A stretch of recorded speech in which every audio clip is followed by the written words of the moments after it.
आज आमर यही टॉपिक रे रही आमे मास दिन वर्ष अनुसार बयस को किपरि हिसाब करिबा।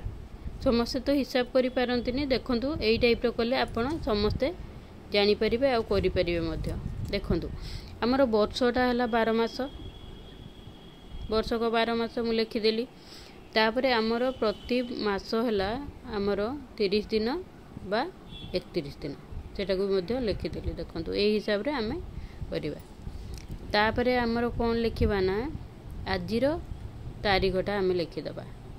आजि को तारीख सेटा लिखि दबा। आजिरो डेटटा लिखि देले। आजि होची आमर जो तारीख लिखि दबा। तापरे जन्म तारीख लिखिबा तळे। आजि होची आमर 11 मार्च माने 3 2024 तारे परे जन्म तारीख जहारे भी जन्म तारीख आपण तापर लिखिबे। जन्म तारीख 10/3/2000। फास्ट आमे कौन लिखिले ना दिन लिखिले। दिन तापरे लिखिले मास, तापरे लिखिले वर्ष।